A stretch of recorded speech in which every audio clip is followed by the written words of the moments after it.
Thanks everyone for coming. My name's Ryan, by the way. I'm one of the sons of Barb, for all of you who somehow wouldn't know that. He's the short one. Yeah, well, that's right. There's a fun fact. The three of us, if you go from oldest to youngest, it's also tallest to shortest.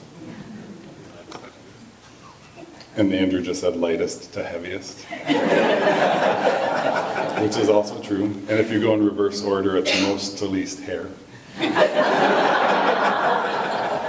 It's also favorite to least favorite son. No, I'm just kidding. They're tied for last. All right, so I'm going to start things off.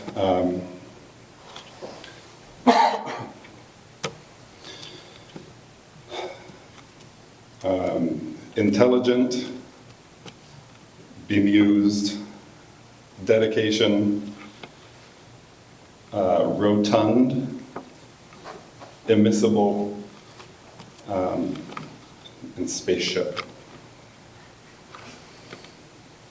So a while back, we were all sitting around the table, and Mom started telling us some of the preferences she had for how her service might go. And she said it would be really nice if at least one of the three of you could get up there and say a few words. So.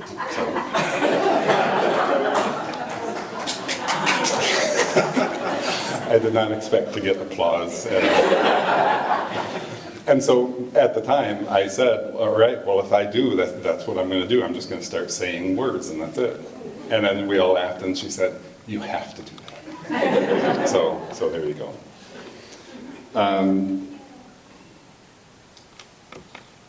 Well, that's actually all I'm going to say for right now. That's not all I'm going to say all night, all day, but next we're going to have the tallest and the thinnest and the thinnest of hair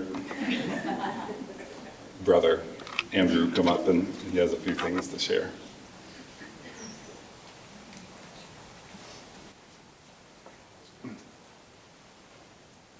Yeah, so welcome back to many of you. It's kind of weird to do this again so soon, but can't really plan these things anyway.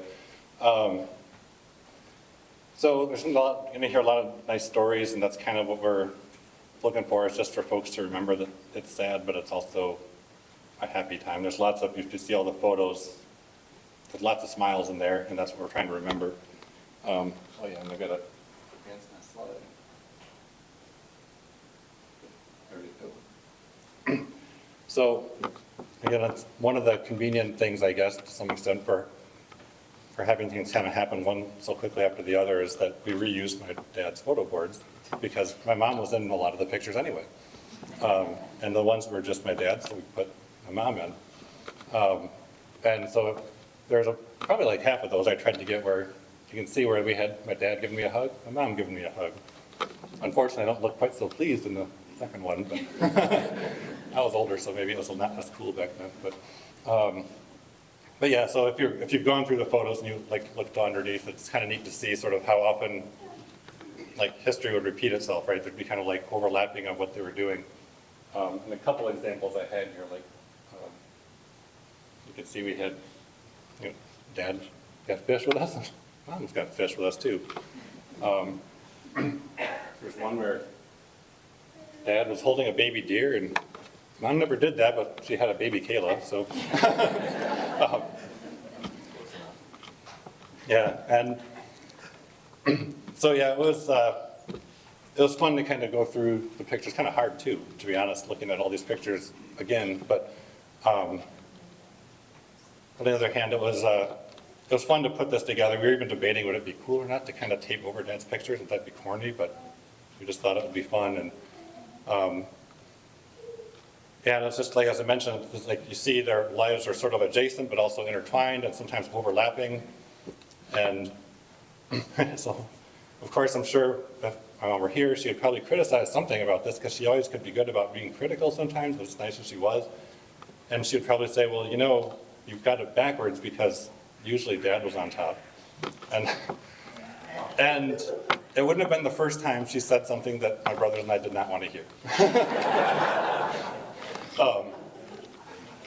And so I had to, it was awkward to say that, but on the other hand, it was awkward to hear it too. And so that was something that sometimes we were like, she never was afraid to say something like that, and we were like, kind of wish she would be a little bit. But on the other hand, she also wasn't afraid to do the different things, and that was the good part, is that you saw like in all these different boards we have out, is that she had lots of different interests, even things that were not typical, like getting a builder's license, being a woman in the 70s, to build a house. But even just the fact that she taught me how to sew and knit and crochet, and I still repair my family's clothes to this day. I'm not an expert, but at least I can make it look okay. But I like how she kind of let us be the people we wanted to be, or just let us be free to explore, like when Eric and his friends decided they wanted to join the girls' field hockey team in 7th grade. So she said, okay. Or when Ryan wanted to go to school with his striped tube socks pulled up over his jeans, so she let him do that. And so I've tried to take that approach with my kids too. So when my son wanted to have a mohawk in kindergarten, I'm like, okay. Yeah, I see Henry's nodding over there. Just anything like that, it's like, yep, that's.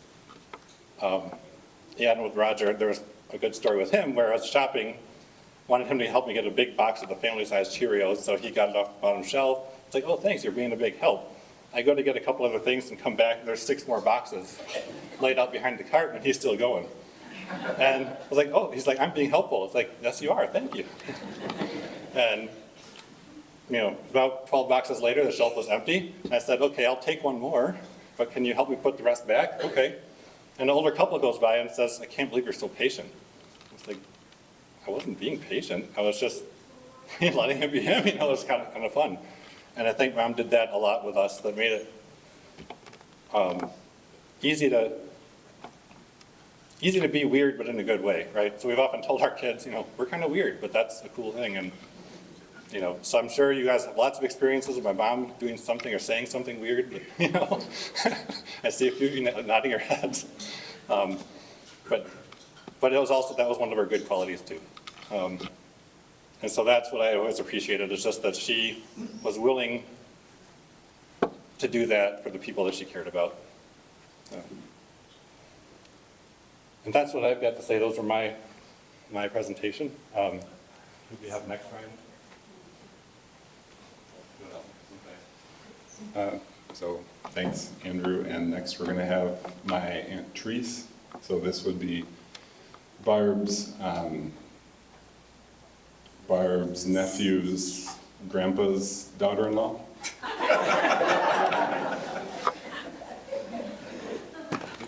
Thank you, Ryan. I'm Therese Schrauben, and the widow of Bob Schrauben, Dan's brother. I want that picture because I'm going to make a joke. Okay. No, the other one, the one. This one? Yeah. Nope, the other one. Because I didn't know I was married to Bob Foss. Look at that. That's Bob. The painter. Bob was not a painter. Thank you for the honor to take place at this podium today. Old Testament Jeremiah reminds us that God says, "For I know the plans I have for you, declares the Lord, plans to prosper you and not to harm you, plans to give you hope and a future." And Paul says in the New Testament, brothers and sisters, we do not want to be uninformed about those who sleep in death, so that we do not grieve like the rest of mankind who have no hope. And we have hope. We are celebrating a loss, but also a legacy. We live in an imperfect world, and we all suffer through hardships. Yet we do have a hope and a future, even in the midst of such great loss. Andrew, Eric, and Ryan, it is now that we declare that the loss of both parents in such a short time is devastating. You have endured a tumultuous couple of years. Your parents' health issues proved to be a tough journey.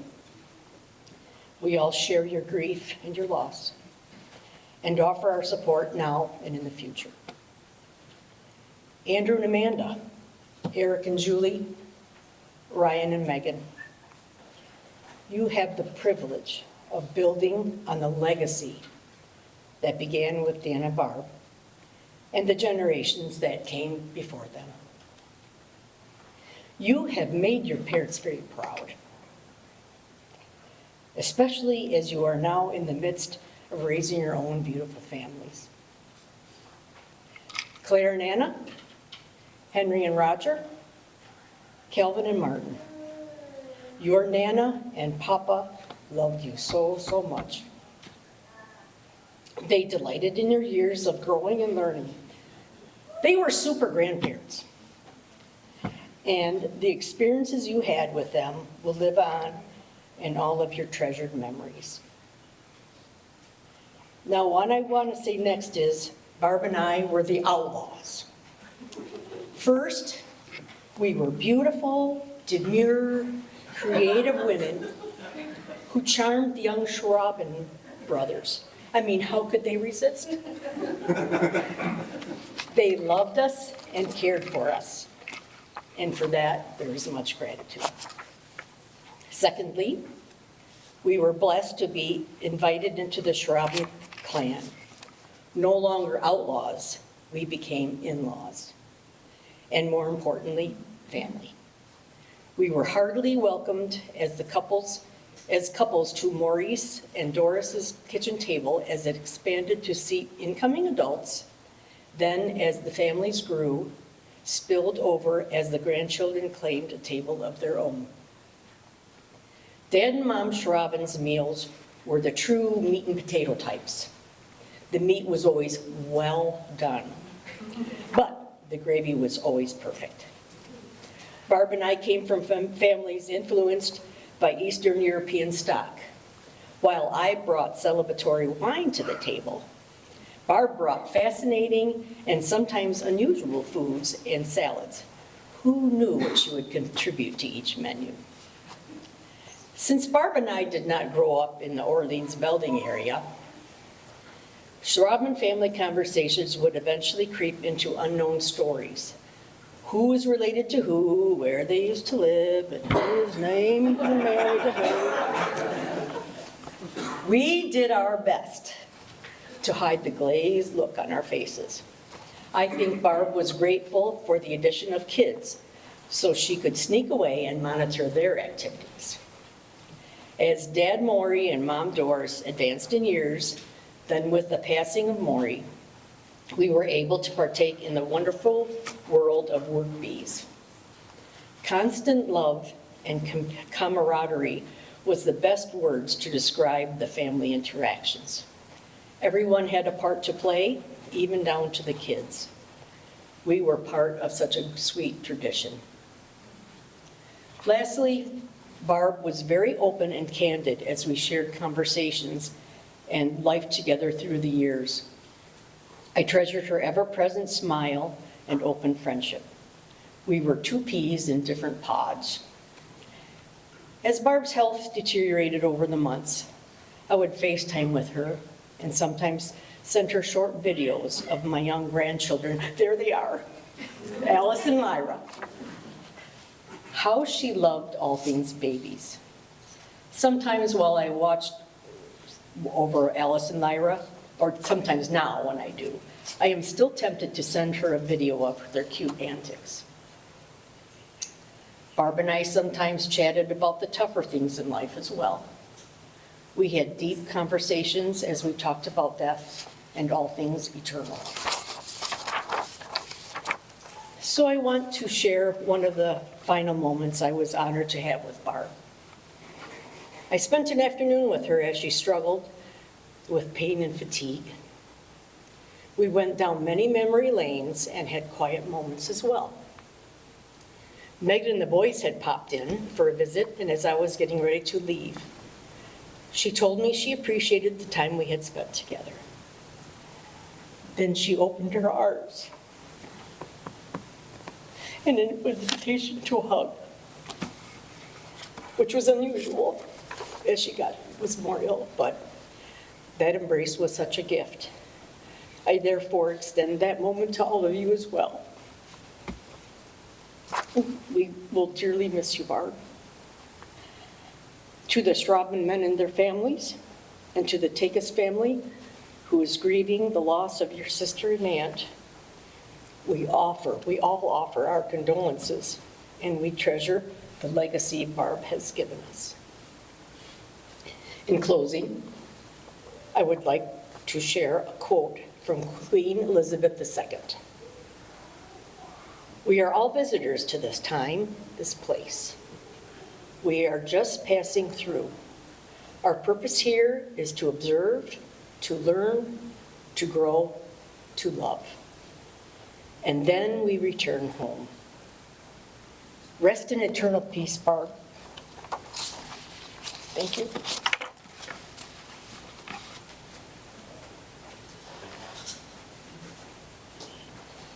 Thanks, Therese. Next will be my Aunt Mary. This is another one of my cousin's grandparents' kids.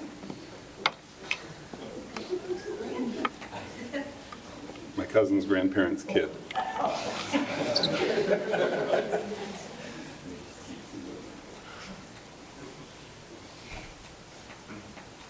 Yes, I'm Mary, I'm Dan's sister, and that's kind of a hard act to follow, Therese.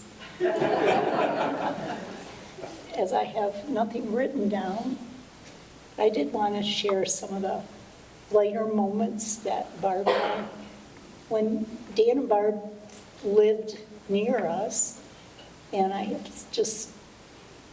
Barb and I were texting back and forth, just kind of reminiscing about things that we did and shared. And I said, kind of chronologically, when they were living on Shadow Lane in Grand Rapids, and Barb and I had been somewhere, I don't know, we were driving down Perkins on the way to where they lived, and Barb said, "Watch this."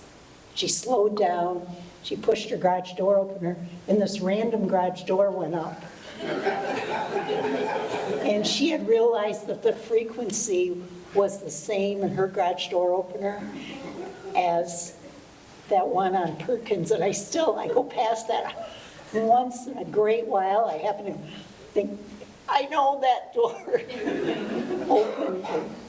But she just happened to, she said, "Yeah, I kind of like to do that once in a while." So I had sent her that. I said, "Remember when you lived on Shadow Lane and you opened that garage door?" "Yes, I remember that." And she said, "That was on Perkins near the library." I said, "Yes." And another time when Barb was into couponing, and I said, "Remember all those bags of flour that we ended up in our freezers?" She said, "Yes, I think there's a 10-pound bag in my freezer right now." And this was when she was in the hospital. And Barb also became very good at making homemade Kahlua. And so I said, "Boy, that sure was good in our coffee." And I said, "Remember the time you stopped in at my house and you said, 'Guess what I realized? Before I left, I put a couple spoonfuls of Kahlua in my coffee, so I'm drinking and driving.'" She said, "I just realized that. That has got to stop," she said. So then, before Carrie and Kevin, our twins, were born, Barb was on the list of being, in case I needed to go to the hospital or something. She was the backup babysitter and stuff, and Andrew was little. But then I found out I was having twins. The doctor called me. That was back before ultrasound and all of that. And so I needed to tell my husband. So I called. They couldn't get a hold of him at work. So I thought, I've got to tell somebody that we're going to have twins. So then I called my mom. She wasn't there. Called my mother-in-law. She wasn't around. So then I called Barb, and I said, Barb, guess what? She said, oh, no, you're in labor. Oh, I'll be right. You know, I think she was grabbing Andrew to come to my house, and I said, no, we're having twins. Oh, my goodness, I'll be right there. No, I just want to tell you, I haven't told anyone because I can't get a hold of anybody, so you're the first to know that we're having twins. So then she was very excited, but I had to really be careful how I worded things when I called her because she would be out the door on her way to my house. So those are just a few of the things that, you know, because when they lived on McCabe, our families did a lot of things together. And, you know, the Halloween costumes, just sharing things like that. And then when the boys were in school, I have some cute pictures of Ryan at my house pushing the little shopping cart when I would watch him while she did stuff for Eric and Andrew at preschool or school. And so we had a lot of shared memories like that. But I just thought I would maybe try to bring a little levity. So we'll really miss sharing those moments with Barb. And have a lot of great memories. So, thank you.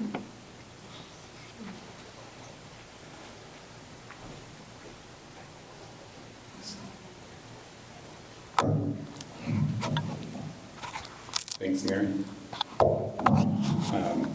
So if we go by the Goldilocks story, then next is going to be Mama Bear to come up and speak to us. There's Papa Bear, I'm Baby Bear, Eric's Mama Bear.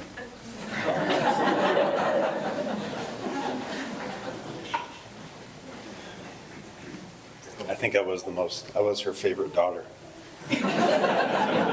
I forgot one more thing. You might have noticed that I'm kind of the host or the MC. It's because someone else last time called their wife a burden and an entanglement, so we've been trying to keep the mic out of his hands as much as possible.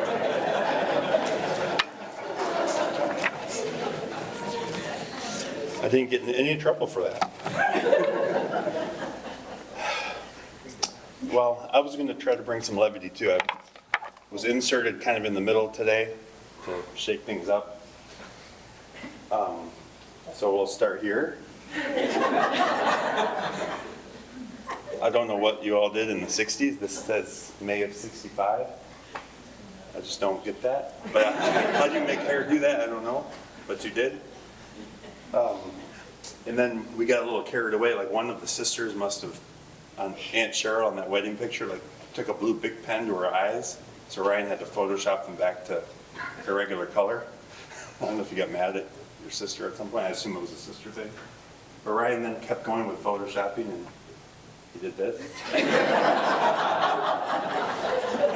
We were just curious, what might it be? He stopped there, thankfully. We found this picture going through Mom's things of her room about the time just before or just when she met her dad, so early 70s, so early 20s for her. It was really messy. And all the time she told us to clean our rooms, and she didn't do it herself. The most interesting thing about this that we saw, though, when you look closer, is I thought she hated cats. I don't know if you guys can tell us later if she actually had a pet cat or if that was a roommate or what, but anyway. Yeah, the mystery cat. Another strange thing I'm going to talk about, and this is where I maybe need to get a shepherd's hook to reel me in soon. So Claire, you're part of this. I think you were in the car, but this is something Mom would have liked to have talked about. That's the only reason I'm bringing up a skunk right now is the evening before she passed, when I came home from visiting her, in our neighborhood, there was a baby skunk roaming in the ditch of a neighbor's house, which is strange. We have skunks on occasion, but you don't see them. And we saw a baby skunk rummaging around. Then the night after she passed, that's when I was with Claire driving you home from a friend's house or something. We saw in another house on the other side of the neighborhood a baby skunk, and this time a baby bunny. Don't know what it means. Mom would have talked about this for hours, though, with the theorizing behind what it could mean. Is it reincarnation? Is it? And in fact, when it became clear she wasn't coming out of the hospital,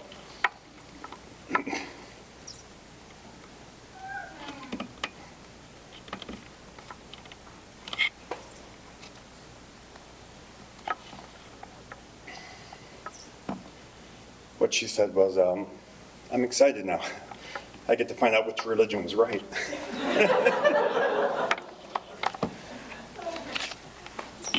All right, let's keep it moving. Betsy, you came up at my dad's, and we're grateful for that story you told. We have evidence. Oh. They did bring daylilies to, I assume that's your house at the time, and planted them all. So, just these are quick hits now. Kevin Googans in the back. His neck recovered when he dove headfirst into a swimming pool without checking how deep it was, his senior year of high school. And it was pretty scary at the time for everyone, but he did break his neck. He did get a halo installed, screws into and recovered. But in the meantime, it was fall season was coming up. He was a big Michigan football fan, so Mom said, you can't go without a hat, and she made him a hat. You look good in that hat, Kevin.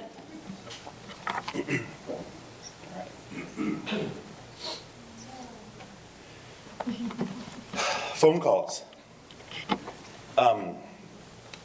So when we lived on Placid Way after we moved to Ann Arbor, we're all in middle school now and growing up, and Mom would still, we had the family room on the one side of the house, we had the dining room on the other side of the house, and a kitchen in between, and the kitchen is where the phone was with corded phones. And so the phone would ring, hi, and it's like, oh, hi boys, it's your Aunt Gail. Is your mom home? So we yell, Mom! Like, you know how it is, she comes running downstairs. Gets on the phone, I joined my brothers and my dad sitting on the couch in the family room watching Rescue 911 or some sitcom or whatever. And then she drags the phone card as far as it can stretch into the dining room. And we watched Rescue 911, then we watched America's Funniest Home Videos, then we watched the first half of some movie, and it's getting close to bedtime, and we look over and this phone cord is still stretched around the corner, talking for hours and hours. I don't know and it wasn't just Aunt Gail, she did this with Aunt Diane and some other people too. I mean, you know who you are. And I grew up myself and found myself the last several years doing kind of the same thing. She was real easy to talk to. We don't talk for sometimes hours. I come home and Julie's like, what do you even talk about for so long? I don't know, but we did. So that was that.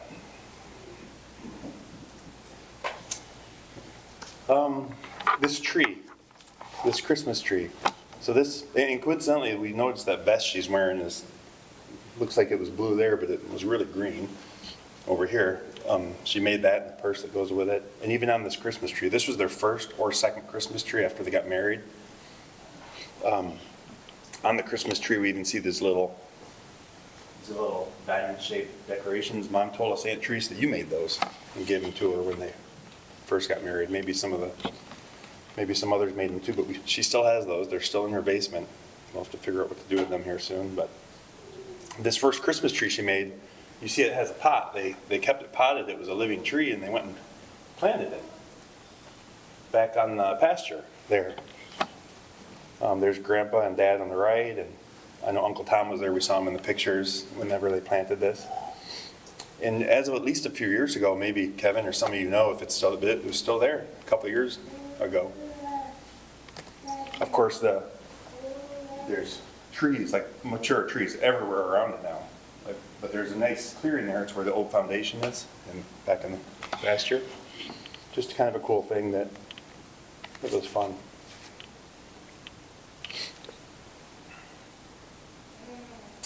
In fact, some other odds and ends, before I move on, some other odds and ends of things she would do. I mean, she cut all of our hair for years. I was married and 30 by the time I finally was like, I don't need to drive back to Ann Arbor and get my hair cut from my mom anymore. She gave us all rat tails for a number of years on McCabe. Even Dad for a couple days until he finally made her cut it off so he could respectfully go back into work. But we felt pretty cool with those hairdos, kind of mini mullets, you might call them. She made clothes for us all the time. My 5th grade class trip, I woke up in the morning and realized there was no clean clothes. I needed shorts. We were going to go on this long trip with the school. And so rather than just give me a dirty pair or wash a pair real quick, she just ran downstairs, cut up some extra fabric she had, made me some shorts with pockets. I got all kinds of pictures of them. They had big fruit designs all over them, and they were awesome. But she would just do it so quick. In the obituary, I know Ryan wrote about she squealed like a schoolgirl. I think that's an expression. She wouldn't have liked the schoolgirl part, but when she knew she was going to become a grandmother. So this was in 2010. Julie and I had framed up a little picture of bun in the oven, and just showed it to her after everyone left the house at some family gathering. And she didn't get it. She just stared at it for a while. And Dad got it. He started smiling, and he looked at her.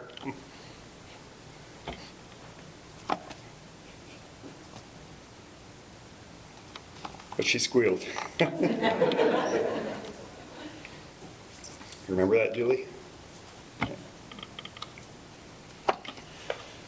So, and then December of that year, that was 2010, she became a Nana. And then they came pretty regular after that. 2010, 2011, 2012, 2013, 2014, 2015, Martin carried the caboose. There's Martin waving right there. And Martin coincidentally was born on our mom's 90th birthday, which was pretty neat.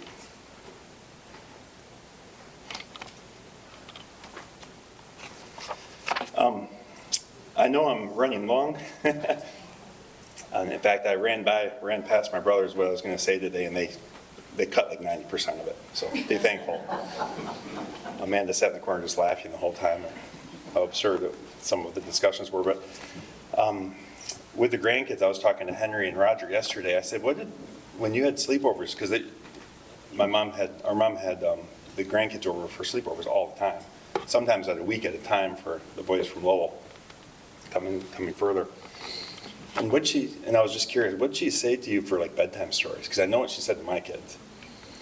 And Henry told a story that I went to Roger independently. He told a story, and it corroborates everything. I don't know why, but for bedtime stories, she would kind of tell like horror stories.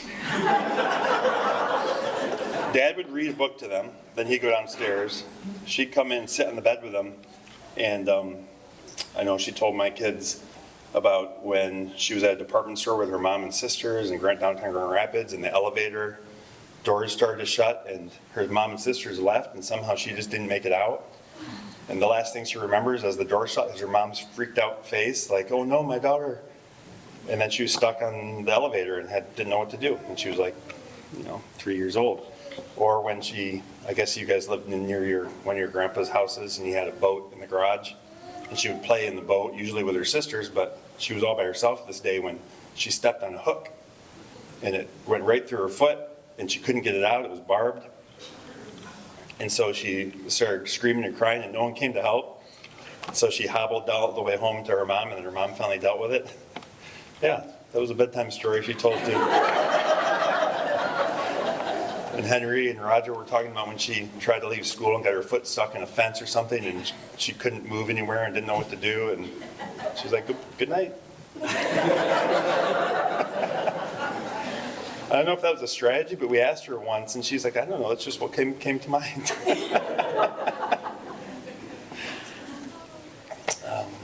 All right. So about the grandkids,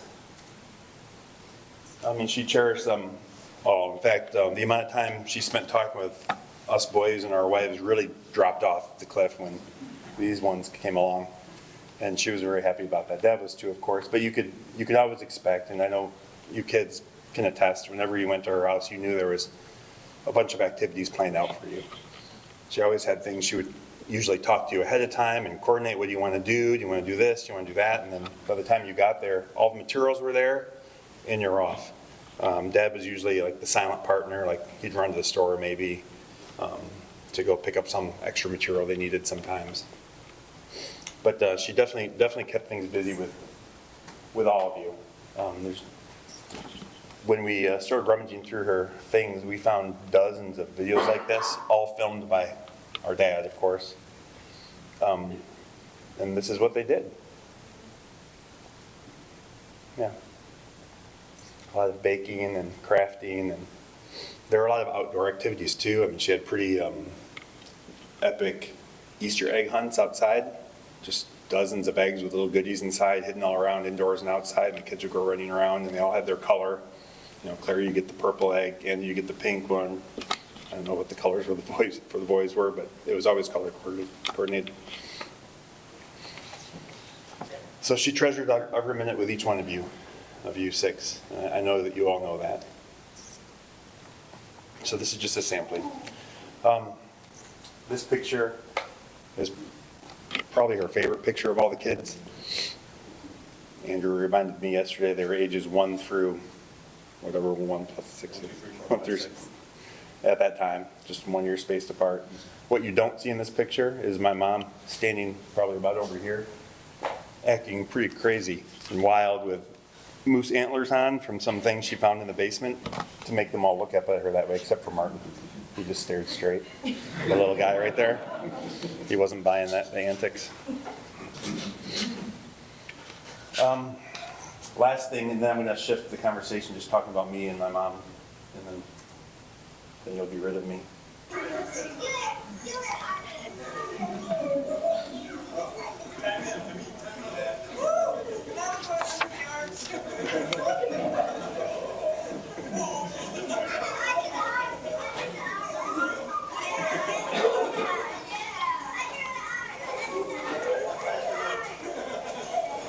Yeah, their favorite moments throughout their final several years were with these guys.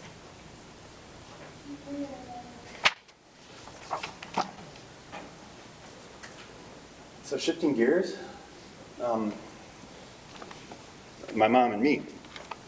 As many of you know me over the years, and especially probably my aunts and uncles back in the early days, I required a lot of dealing with. She would say, like, the water's hot, Eric, don't touch it. And so I'd touch it, and then she'd have to deal with me bawling or something, or I'd take Andrew's toy just to see how he reacted to having his toy stolen by his younger brother. Or I'd be the goof in family photos. I don't know why I did this, but I did it all the time, and I'm finding pictures over and over.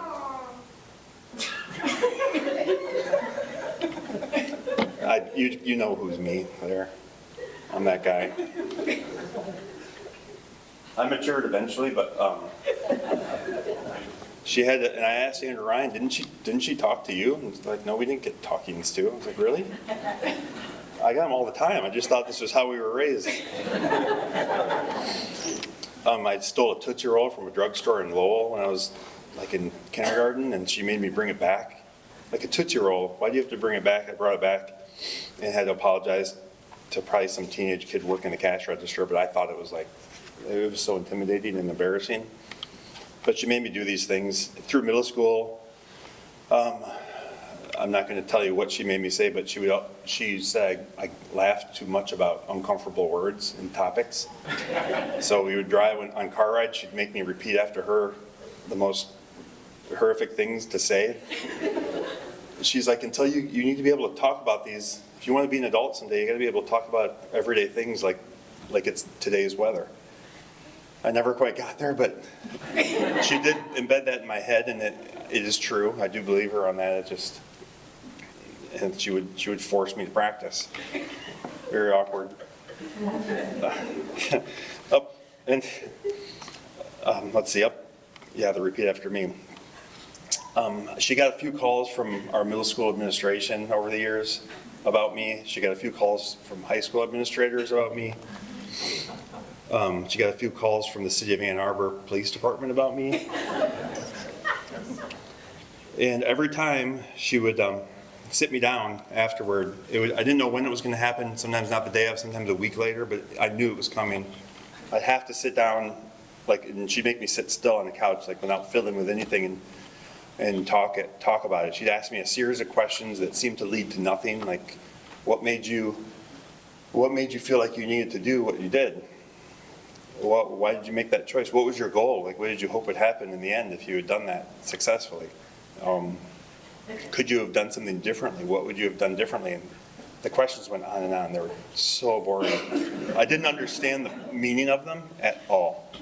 But I would answer them, and in the end, of course, she was clearly coaching me or teaching me how to fish. And it was the repetition and just that would slowly, hopefully, seep into my brain to at some point latch in and take hold and govern, so I could govern myself better, which I believe I'm successful. I mean, Julie's shaking her head a little bit. I think I'm improved anyhow. But she did that with me. She took the time and she really worked with me a lot. And the last thing I want to share is when I finally, finished through high school, I went to college. I got a fancy college degree. I got a nice job. I was handsomely compensated. They were flying me all around the country. I was a consultant and working with all the Fortune 500 firms, gone 40 weeks a year. I had arrived, and I was really important. That's what I felt. I was really living it up, living it up, lapping it up. But she saw it differently at the time, and I didn't realize that either until she sat me down once again. And just a little context, at this point in my life, early 20s, some of my friends who are here, they were pairing up, they were getting married, they were starting families, and my mom knew that's what I always wanted to do too. And she sat me down, and she was really concerned this time and just said, where do you want to go with your life? Where do you want to be in 5 years, 10 years, 50 years? And she wasn't expecting me to answer on the spot. She was just prompting me, and then she was really concerned, and that's what caught me. I was like, why is my mom so concerned? I got this. I'm doing fine. And so and then the last thing she said was, I'm afraid you're going to be the last person at the party.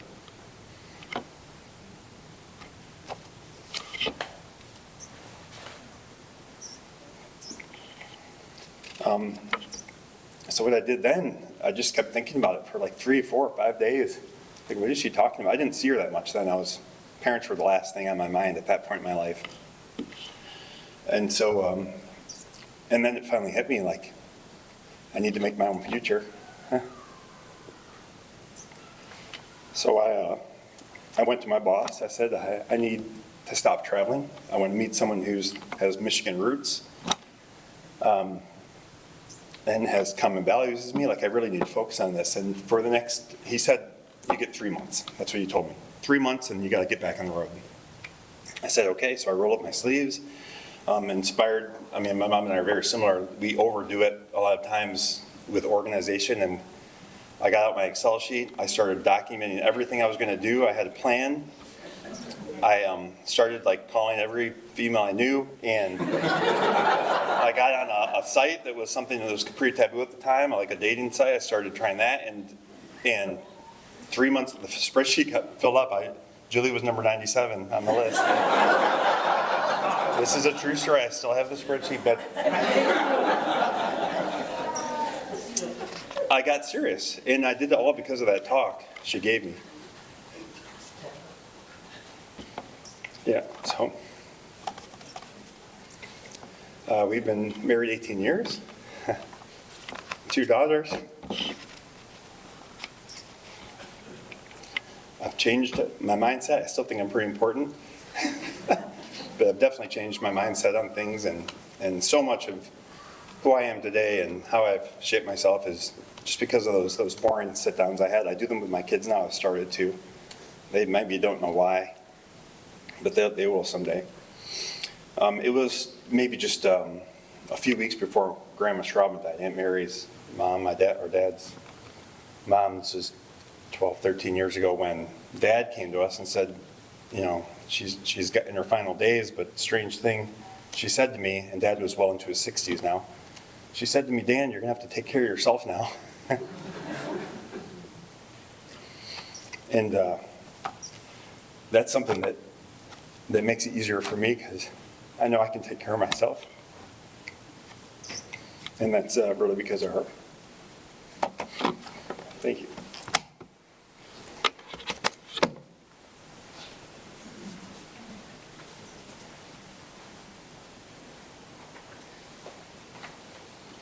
Some of the horrific things that he had to repeat after my mom that he wouldn't possibly repeat here were just, like basic anatomical terms or like things related to someone having their period, which he probably still doesn't say, even though he's got 2 daughters at home. She did her best, though. So Eric, of course, prepared all the PowerPoint slides for the presentation. He does, his 2 loves of his life are PowerPoint and Excel spreadsheets. And then, close behind in 97th place is his wife, apparently. So he prepared a slide for this next one, which is one of his childhood friends, Ken or Kenny. That's it.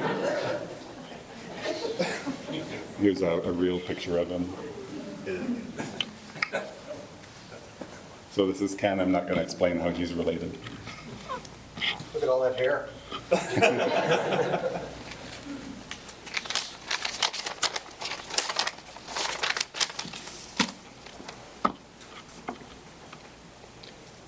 Hello, my name's Ken. I'm one of Eric's best friends. We met in 1986 when the Schraubens moved into their house in Ann Arbor. My family and Eric's family were very different. I wasn't exactly the kid that you wanted your kid to spend all of his time with. I wasn't a bad kid, but my priority was always having fun over responsibility, and I'm a procrastinator. And at that age, I didn't always understand boundaries. I remember being at the Schraubens early and staying until I was told it was time to leave. I ate their food, and I drank all of their juice. The Schraubens always had lots of juice. Looking back on it, I probably was a lot to handle. But Mr. and Mrs. Schrauben always seemed happy to see me, and they always made me feel like I was welcome. Mr. Schrauben would play with me like I was one of his own kids. When Eric went off to college, I just sort of followed him. Eventually, my parents sold their house and moved out of the neighborhood, and I didn't see Mrs. and Mrs. Schrauben very much anymore. When they got sick, it was always on my mind to go over and see them. But like I said, I'm a procrastinator, and eventually time ran out. So I'm here now to say thank you. Thank you for your hospitality. Thank you for always making me feel like I was welcome. And thank you for giving me access to your family, the people that held me accountable and helped teach me to make good choices. That's it.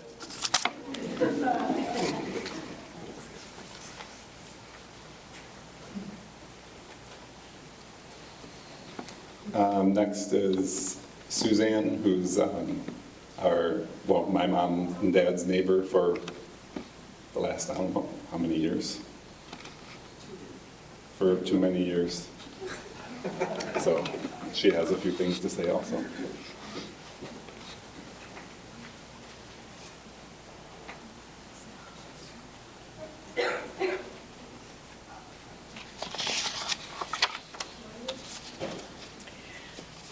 Well, Ryan was right.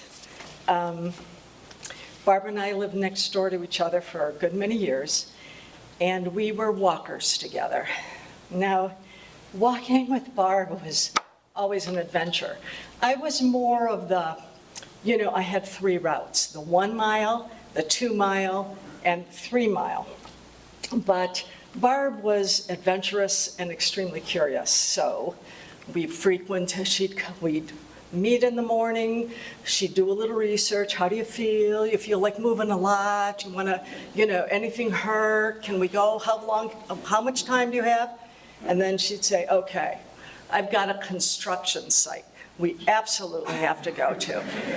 So then we'd wander around to the DeVoren-Nixon construction site, and we'd take a peek at the kind of wood they were using, the materials, and where and how much they were building over time.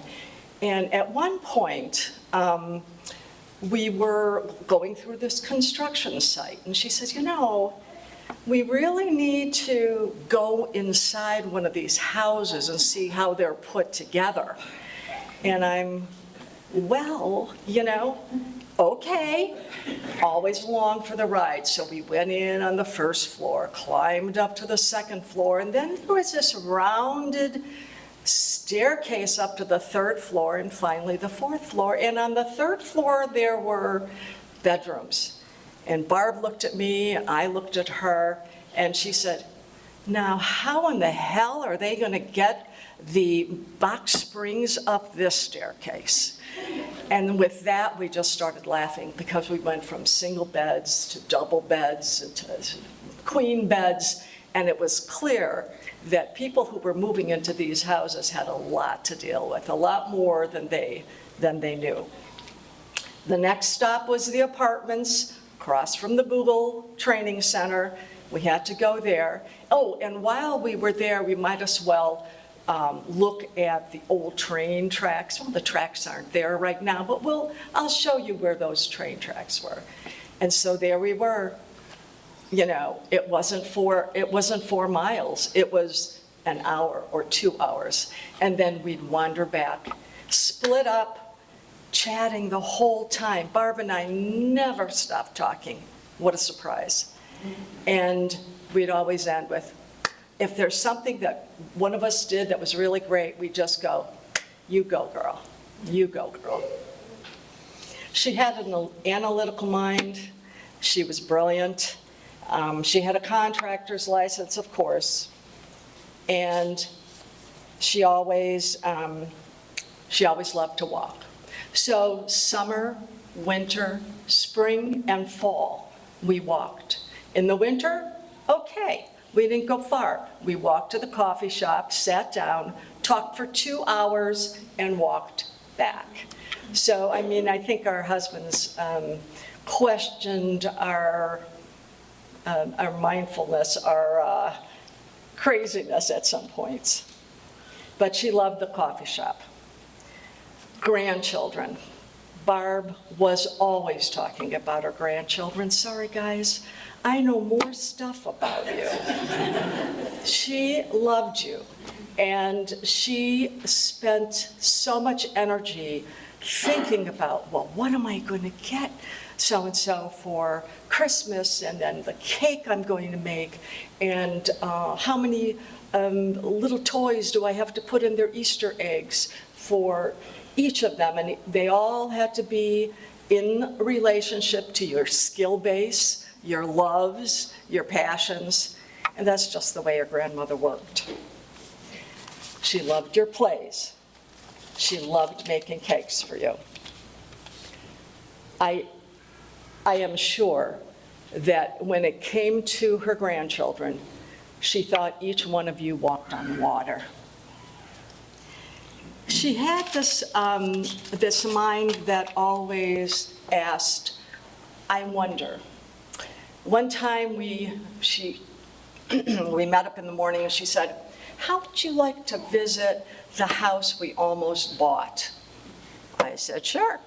So we walked God knows where and ended up in this house, near this house that was right by the school. Do you guys probably know which one I'm talking about?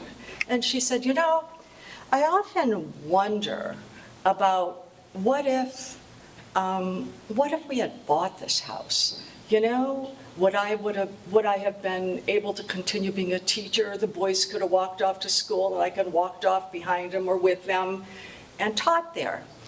So there were the constant I wonders. On the last day that I saw Barb, she had asked me to pick up 24 eggs at Costco. I just looked at my Venmo account about 3 weeks ago. She sent me $7.24 via Venmo to pay for the eggs. So I knocked on the door, she yelled, "Come on in." I walked in, I said, "Hey Barb, where do you want these?" I put them in the refrigerator, came back out, and being the brilliant woman that I am, I said, "Barb, what are you up to today?" She said, "Well, I'm keeping my leg up, got my phone here, watching the computer, and I'm watching Downton Abbey for the third time." And I'm thinking, I said to her, "You go, girl." And I closed the door and said, "Thank God for oxycodone." Barb and Dan worked hard, lived hard, and loved hard. Just look at this. I mean, really, how many of us can parade this? We'll see, right? What I notice now, when I look next door and the boys aren't there in some way, shape, or form, I think, oh my God, the silence is deafening, because they were always busy. Your dad cut the grass at 8:30 every Sunday morning. Not 9, not 9:30, 8:30. Your mom was out there primping and with her different flowers and garden. And then there was the war, of course, on the deer, where they first built a short fence. Fine, that didn't work. Then it was a bigger fence. And finally, the tallest fence. It ended up being 6 feet high. And as I was kind of getting ready, eating my breakfast before coming here, I looked out my door wall, and there were 4 deer.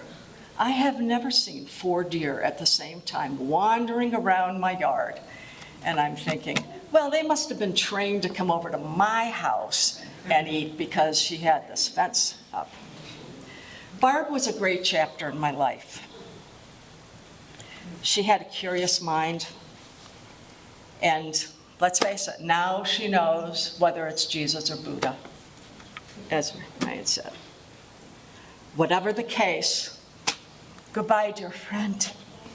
You go, girl.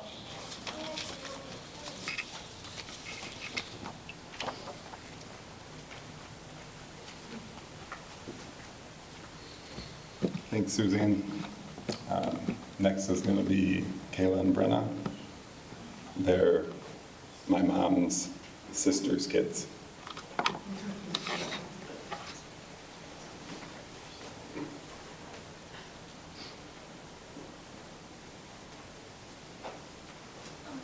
All right, well, I'm Kayla. I was the makeshift baby deer in that photo. And 30-some years later, she is still dressing me. This was her dress, actually. So as I got older, it became very obvious how much she and my mom were alike. And as it's probably obvious from everyone speaking, they very much taught us that it was okay to be curious and have opinions and speak our minds. My sister prepared kind of a speech for both of us, so just like last time, she'll be talking, I'll be standing next to her. So this is Brenna. All right. Hello, I'm Brenna. I'm Barb and Dan's niece, and it's an honor to speak about our Aunt Barb today. Aunt Barb was strong, intelligent, independent, hardworking, kind, and deeply caring. I feel so lucky to have had her as a role model and an influence throughout my life alongside my mom and our grandma. I knew I should have printed it this time. I should have learned my lesson last time, because now I can't see. Okay. Growing up, my sister and I loved visiting Aunt Barb and Uncle Dan, whether it was one of our Take-Us family Thanksmas parties in between Thanksgiving and Christmas, or one of our summer visits where we would stay for up to a week at a time. She always made sure we had something fun to do during those visits, from taking us to art exhibits to the time that they surprised us by going to a dog show. As animal lovers, we were thrilled about that. She always chose activities that she knew that we would enjoy, and those little moments have become some of our favorite core memories of our lives. Even now, as adults, my sister and I feel a sense of calm and joy every time we walk into their home. We didn't grow up there. It's not our childhood home. But it's such a special place for us because Aunt Barb and Uncle Dan were such special people who made it feel that way. I'm very grateful that we got to feel that one last time just a couple of weeks ago when we went to visit Aunt Barb. I mentioned how we feel lucky to have had her as a role model and influence in our lives. We're so grateful to come from a family of strong women, starting with our Grammy. She was accepting, open-minded, never afraid to speak her mind. She raised more strong women with those same traits, and then those women raised us. I will always be thankful for how Aunt Barb helped shape me into the person that I am, even if I didn't realize that it was happening at the time. We're very, very similar, from playing in the band at Kennewa for 8 years to me attending Grand Valley and majoring in a language, though mine was French and hers was Spanish, to then becoming a teacher with a deep passion for education and helping children. And of course, thanks to Aunt Barb and Uncle Dan, I became a Michigan fan for life, although I have been teaching in East Lansing now for 5 years, so I must admit that the Spartan culture is starting to rub off on me just a little bit, but my heart will always belong to the Wolverines because of them. I see a lot of Aunt Barb and my sister too. As she mentioned, this dress came from her. Aunt Barb loved to pass on all of the clothes that she wasn't wearing anymore. They both had tall legs, so all of the tall jeans went off to Kayla. But I also see a lot of her with my sister's love of gardening. Kayla's house is full of plants inside and out, and she's always watering something here or propagating something there. And she grows vegetables and loves spending time at greenhouses, which is something that she and my mom and Aunt Barb all had in common, something I can't exactly relate to. I don't have the patience for any of that and the hours wandering through the greenhouse, but I do love seeing the end result of the hard work. So it kind of brings me to Aunt Barb's daylilies, which I know a lot of people have mentioned in conversations pretty often. And so I love that those have kind of become her signature flower and something that she shared with so many people, friends and family. My mom has a lot of these famous daylilies planted around her yard in various locations, and the special hybrid that she made herself is planted up and down my sister's driveway, where they bloom every summer. Now that I have a house of my own, I've been told from my mom that I'll be getting to steal some of those from you so that I have a reminder of Aunt Barb as well. But every time I visit Kayla's house, I love to see them. So we will never forget our Aunt Barb, but still, I just love that we have these beautiful growing reminders of her that will continue to bring us happy thoughts and memories of her every time we see them. Thanks.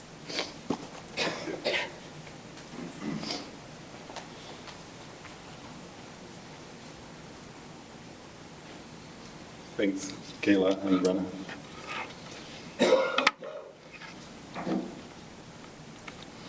All right, so now we finally get to wrap things up and get out of town. I don't have a stunning multimedia presentation for you like Andrew and Eric did. I'm going to stand here and talk. Hopefully that's good enough. You won't get extremely bored. I won't have to keep your attention. The things there were lots of things I wanted to mention, and just like at Dad's where I spoke last, a lot of them have been covered, but some things that I just wanted to point out that not everyone maybe has noticed is that, like, if you go look at the gardening display over there, there's pictures of all our daylilies, and then there's this folder full of printed out pages of 16 or 24 daylilies on every single page, and they're all numbered, and they've all, if you look at, they've got the hybrid name written on the back, and then certain ones are circled and certain ones are crossed out, and it almost looks like one of those, if you see like the conspiracy wall in a TV show where they've got all the threads going every which way, it's that complicated, and yet she kept track of all of it, and it was I always thought that she and I kind of were similar minded, that we would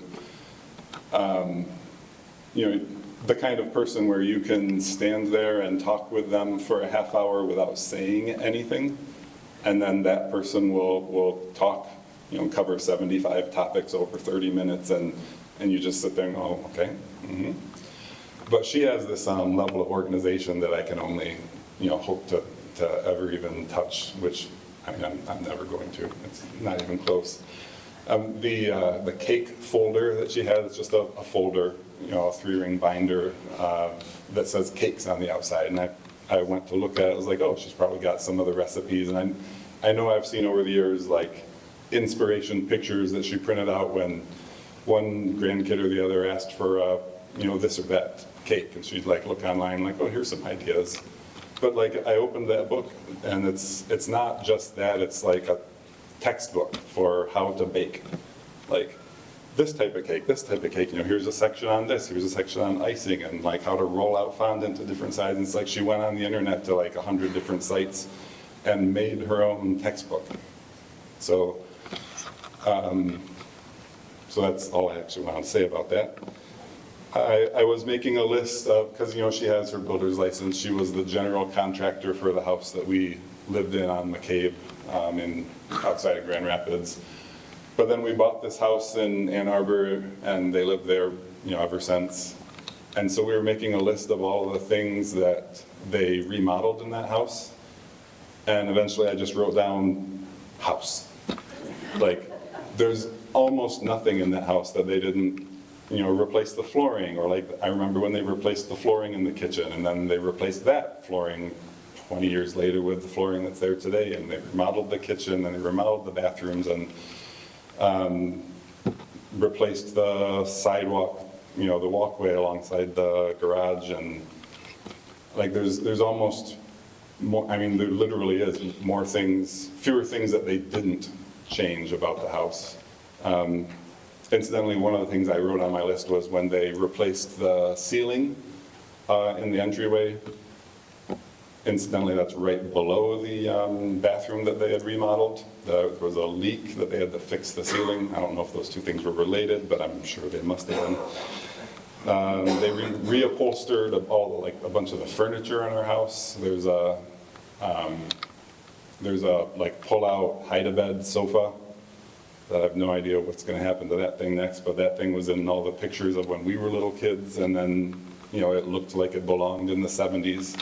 And now it looks like a modern couch because she reupholstered that herself.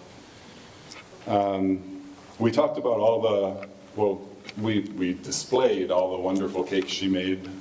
She was always adventurous and willing to try new things. And when Andrew was a kid, he and I was the same way. We were kind of picky eaters. I like to think I mostly outgrew it. And when I get together with Andrew at Thanksgiving, I see that I've progressed relatively quite a lot compared to some other people. But so he always would order his hamburger or whatever with mustard and extra pickles. And so one year it was his birthday, and we all get home from school or whatever, and we go to unwrap his presents and stuff, and Mom's like, I've got this cake I made for you. It's a pickle flavored cake, and it's got mustard icing on the top of it. And she was smart enough to bake a regular cake also. And Andrew tried a piece of it, and Mom tried a piece of it, and the rest did go in the trash because that was a failed experiment. But it was a very interesting experiment nonetheless. Some of my favorite memories were when we would go on long trips. We would always go back to the Grand Rapids area to visit family, and that was always a 2-hour trip, which is, when you're 5 or 6 or something, that's like a lifetime. And it would be so boring sometimes. I remember all the games I came up with about looking out the window and having, I don't know why I'm explaining this to you, but I would imagine I had this little character in my head that was bouncing up and over all of the different light poles and signposts that would come past, and it was like a video game I made in my head. But when we weren't doing that, then Mom would find ways to entertain us. And I remember that she would, we would bring our stuffed animals on the trips with us, at least when we were younger. And now that I have kids who love stuffed animals, I sometimes still bring some of my old stuffed animals on trips with us. By the way, this rainbow-colored thing down here is a Squishmallow.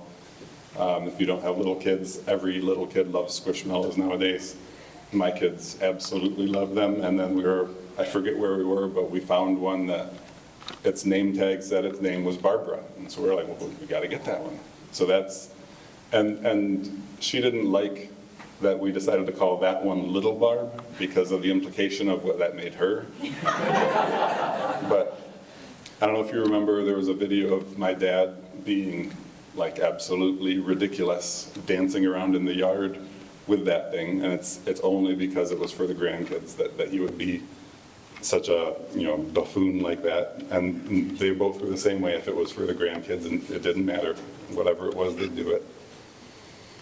But the thing I was going to say is that when we would get bored and we're on long trips and the kids, we were getting cranky, or it was, however many more exits until we got to the hotel we reserved, she would take the animals and the stuffed animals in the front seat, and she'd reach into the glove box or whatever and find literally whatever was there. And we would be in the back, and she'd be like this for a few minutes.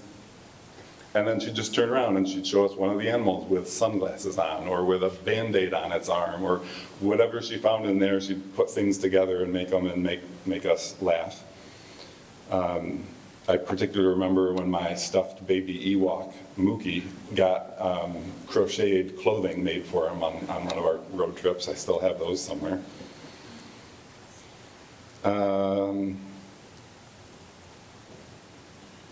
There was a story, I asked my friends, my high school friends, any of their funny or interesting stories that they remembered from when we were growing up. And my friend Maciek, who I've known since we were in kindergarten, he said, well, there was the time that we were just around the house, and I don't know where my mom was, but she was doing something else. And she had taken to carrying this little tape recorder with like the little mini cassette tapes, and she would just record voice memos for herself and go back and play them. Instead of like keeping written lists. And for whatever reason, my friend Maciek picked up the recorder and just pressed record, and he said, "Things to do today. Look at daylilies." And then pressed stop and put it down. We laughed. That was pretty funny, and never thought about it again. But then I guess a few weeks later, this is the story he told me. He's like, she got me back for that one. He had I think he said it was an 86 Pontiac Sunfire, which, this would have been in like 1996 or 8 or something. This was not a cool car. But he had a bumper sticker on it that he put on it that said "Pimp," because that's how cool of a guy he thought he was. And he came out of my house to go home one day, and he noticed that someone had taken a marker and written an L-E after it, so it said "Pimple." And so that's how that car stayed until he sold it. The other kind of funny story I wanted to share was about when my wife Megan, we were about to have our first kid, and we were thinking about baby names. And so we weren't discussing baby names with her or with really anyone for the most part. We were trying to keep that to ourselves. And, it didn't stop her from coming and giving us her naming advice. And so she said, I just want to make sure you think about, keep in mind how the name's going to work with the last name. Not everyone thinks about that. And so, avoid names like Robin, Schrauben, just because that, the kind of cutesy things like that. So, in fact, I'd recommend you avoid any name that ends in that N sound. And my name is Ryan Schrauben. She gave me that name. She picked it. And then my wife, of course, was like, "I'm Megan Schrauben. You're saying those are bad sounding names." But then, so we also figured, if she didn't have to follow that rule, we didn't either. And we didn't do this on purpose because of that, but our kids are named Calvin and Martin. So that's how that worked out.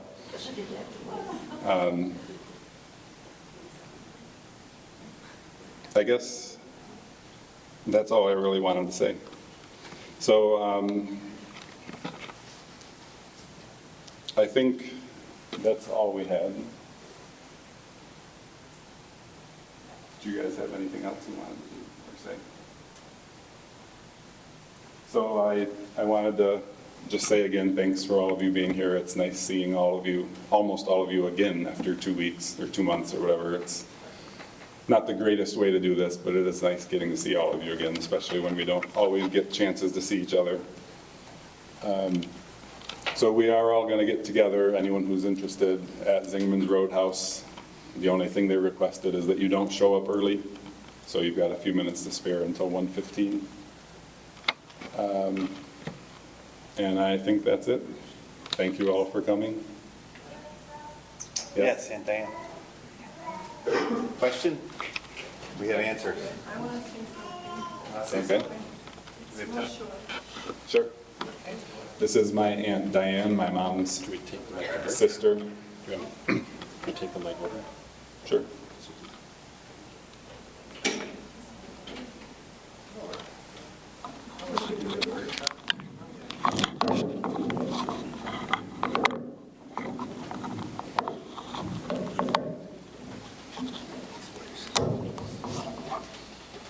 Do you want to hold the microphone?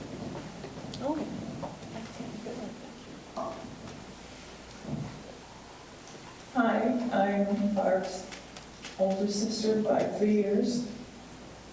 And I want to tell you the last thing she said to me. A month ago tomorrow was August 22nd, and it was the 80th birthday of our oldest sister, Cheryl. I heard that they set up a video call between Barb and Cheryl. And later in the evening, I called her and said, how are you doing? I hear you had a nice visit with Cheryl. How are you feeling? And she said, oh, tired. Which now I think about it was a cue for me to don't talk to me a whole lot, please. So I didn't. But I said, we just chatted, and then I said, how are you really feeling? Like, are you afraid of dying? Are you feeling afraid? And she thought for a minute and said, well, I know there have been a lot of people who have done this already, and they're okay, so I'm sure I'll be okay. I've never thought of it like that, and I thought, wow, she's still teaching. And I'll never forget it. When I'm dying, I'm sure I'll be thinking about my sister Barb. I just thought I'd like to know how wise she is. Thank you.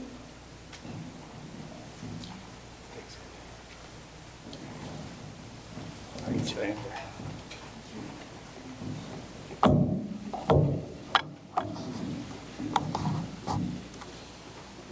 All right, unless there are any other volunteers, I think that's it. So thanks again. It was nice seeing all of you.